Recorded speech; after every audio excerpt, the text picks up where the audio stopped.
Right, on the 10th of November last year, I was taking a shower and I had an enormous headache, pain in my head, just come out of absolutely nowhere. I went to Bedford A&E, where they eventually did a CT scan and realised that I'd had a bleed on my brain.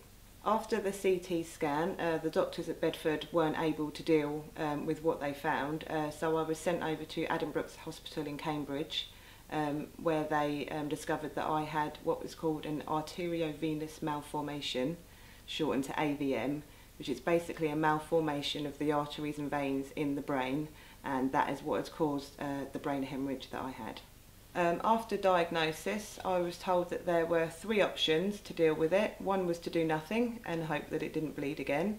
The second was radiation, which would shrink it away, but it was going to take 3 or 4 years to actually completely go, so obviously you're still at risk of a bleed in that time.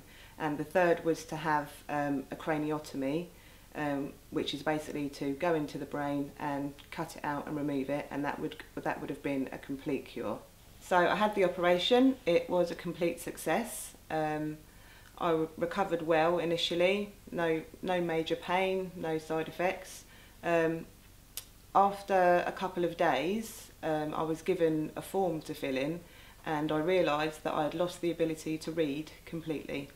I could see letters, I still knew what the letters were, but they didn't say anything to me. It was almost like looking at another language. It was very scary.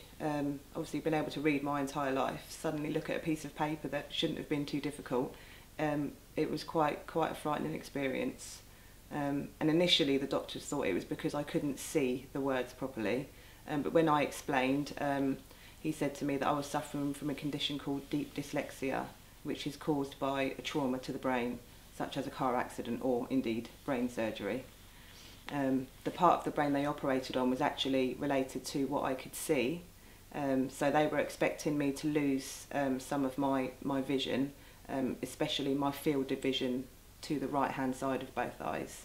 I did lose a little bit, but nowhere near as much as they thought I would, and hopefully that means that I will be safe to drive in the future.